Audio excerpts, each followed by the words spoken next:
What's good, YouTube? Welcome back. Today it is the LazyDaze Channel and we're back at it again with some more history reaction for you guys today, and we're back on some Eastory content for you, and it's World War II Western Front 1944 to 1945 Part 1. Really looking forward to finding out what happens in this episode. We found out what happened in 1940, the invasion of France, so we just thought we'd jump onto another one of Eastory's videos over here. If you haven't already, please head over to his page. A link will be in the description box down below. In this video you have Tubby and you have Jack, and we're just going to jump straight into this. But if you haven't already, like, comment and subscribe. Come on, let's do this, man. Man, the sun is brighter than my future. Jesus Christ. 1944. Jack, your future is far brighter. The Allies had been long preparing to launch an invasion of German-held Europe, and now all was finally ready. For the invasion, they had gathered more than 2 million men. The Germans could only muster a force of less than half the size. The Allies gave the Germans the impression that they were to land on the eastern part of the channel, and the Germans deployed their strongest forces there. This lessened the German strength in Normandy, where the Allies actually intended to land. Most of the Allies landed with little difficulty. In the next few days, they completed their second objective by linking up all of their forces in the area. So we're in June, we're on the 15th to the 24th, I'm assuming this is now. That was the D-Day landings. That's the D-Day landings. Yeah, that's where we started. The last one was the... So the last one was the invasion of Germany invading France. And to get the army out. Yeah, that was the invasion of Germany into France, and we had to go and we tried to fight it off, and then I'm on about Dunkirk. That's what that was in the last Dunkirk, episode. yeah, and this is Normandy. Yeah, so this is Normandy, and we're starting with basically the Allied forces, so America, United Kingdom, so on and so forth, coming back over on D-Day and the final stretches. Yeah, so that's why I had a massive brain fart then. Yeah, it's all good. The Germans concentrated most of their reserves to the eastern section to cover the way into central France. The western sector did not get enough reinforcements. The Americans broke the German line and cut off their forces around Cherbourg. The Germans pulled back and attempted to dig in around the town, but the American pursuit did not give them the time to do that, and they were forced to surrender, leaving Cherbourg in Allied hands. By that time, the Germans had lost the opportunity to push the Allies into the sea. They had deployed only several 100,000 soldiers, while the Allies had already landed 1 million men. During the next month, the Allies launched several offensives. In the eastern sector, the British pushed the Germans back and gained control of Caen and the terrain around it. At the same time, the Americans crossed through difficult terrain and reached ground more favorable for starting a larger offensive. By late July, the Allies had achieved a strong superiority and were ready to launch the breakout. The strong German force in the east kept the Allied attacks at bay, but in the west, the Americans were able to break through the German lines.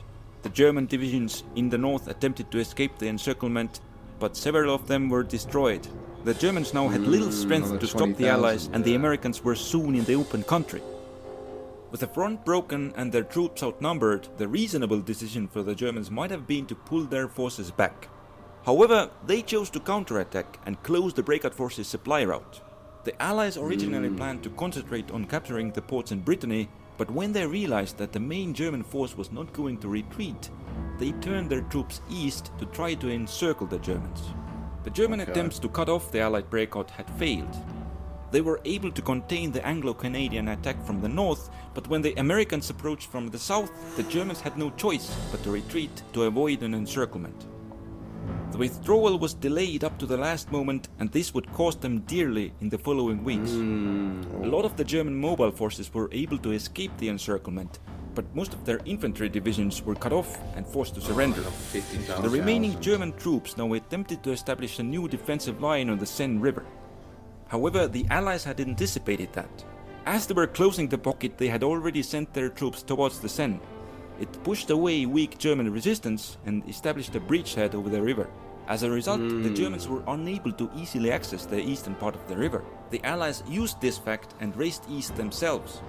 They established their positions along the eastern Seine before the Germans could dispatch significant forces to counter them. The German garrison in Paris was left isolated and surrendered to the Allies on the 25th of August. The Allies had gained the upper hand in France, and they had now established more ambitious objectives. One was to capture the main German industrial area in the Ruhr. Occupying it would severely reduce the German ability to maintain their war effort. Okay. The second objective was securing the channel ports in order to improve the Allied supply situation. Yeah. In their way, there were several man-made and natural obstacles which the Germans could use for defense.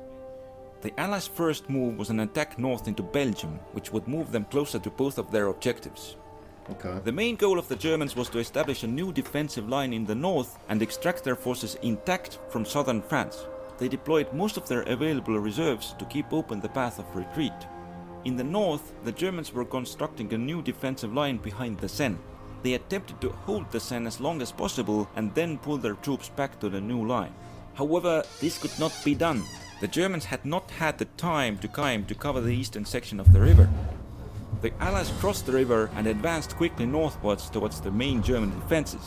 Then the Allies breached the German line in the center, and the Germans had no hope of holding them back. The Germans began belatedly withdrawing to their main defenses, but by that time the Allies had already advanced beyond them. The Germans retreated in full speed to avoid being trapped, but they were unable to save all of their forces. The Allies linked up and cut off part of their troops. 25,000. The Allies continued their advance north and trapped even more Germans near the sea. Ooh, The remaining Germans 100,000. continued a fast withdrawal to the east. They were able to successfully reach their new defensive positions on the Siegfried Line before the Allies. With Okay. Germany itself coming under threat, the Germans would deploy most of their reserve units to the front in the following weeks. The Allies now had to choose whether to concentrate on clearing the ports or the Ruhr. They decided to go for the Ruhr. There were two main obstacles separating the Allies from the Ruhr: the Siegfried Line and the Rhine River. The Allies decided to cross them by moving north in a single operation called Market Garden. In this way, they would not have to deal with the Siegfried Line, and they would be able to cross the Rhine River with a surprise airborne assault. The paratroopers would capture the two bridges over the Rhine River at Arnhem and Nijmegen.